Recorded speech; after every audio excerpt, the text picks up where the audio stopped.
Sa magandang araw po sa inyong lahat. Muli magkakaroon tayo ng verse of the day from 2 Chronicles chapter 30 verse 18 to 19. Sabi dito sa verse 18, "For a majority of the people, many of them from Ephraim, Manasseh, Issachar, and Zebulun, had not cleansed themselves, yet they ate the Passover otherwise that as prescribed.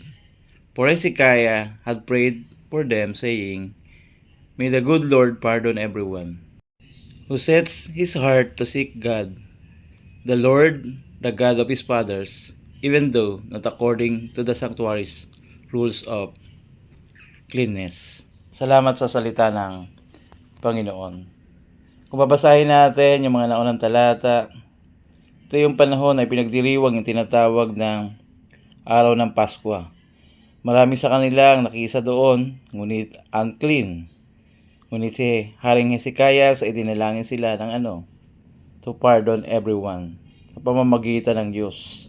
Kaya sabi doon, May the good Lord pardon everyone. Ito ay kung itatalaga nila ang kanilang puso sa Diyos. Kaya nga sa verse 19 sabi doon, His heart to seek God. Dahil dito, ang sabi doon sa verse 20, dininig ng Diyos ang panalangin ni Hezekiah and healed the people. Means forgiveness na kailangan upang makalapit sa Diyos.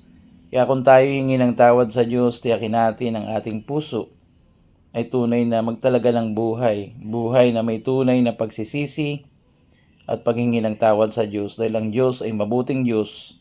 Ito ay kung itatalaga nila ang kanilang puso sa Diyos. Kaya sa verse 19 ang sabi doon, It's hard to seek God. Dahil dito, sa verse 20, ano nangyari?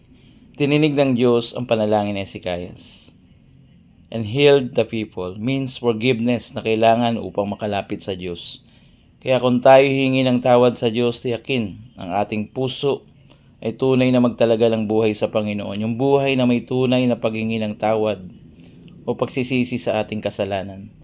Dahil ang Diyos ay mabuting Diyos. Anong kanyang ginawa? Pinadala ang Panginoong Jesucristo na nagdusa doon sa krus sa kapatawaran ng ating kasalanan upang ang tunay na nanampalataya at nagsisi sa kanilang kasalanan ay patawarin ng Panginoon. Kaya dalangin natin sa mabuting Diyos ang buhay ng mga taong nakapaligid sa atin, lalong higit ang ating pamilya, kasama sa trabaho, kaeskwela, kaibigan at iba pa na lumapit sa mabuting Diyos.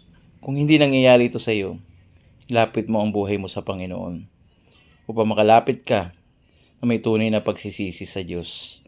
Dahil maaaring sinasabi mong ang buhay mo ngayon ay marami nang nagawang kasalanan. Tandaan mo, anumang sinasabi mong yan sa buhay mo, mayroong Diyos na handa magpatawad sa iyo.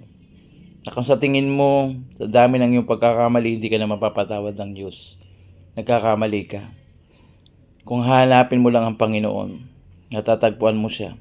Kung buong puso kang lalapit sa Kanya at tumatawag sa mabuting Diyos, handa siya magpatawad sa iyo. Kaya hanapin mo ang mabuting Diyos sa iyong buhay. Nawa po meron tayong natutunan sa ating verse of the day from 2 Chronicles chapter 30 verse 18 and 19. Pagpalain tayo ng salita ng Diyos.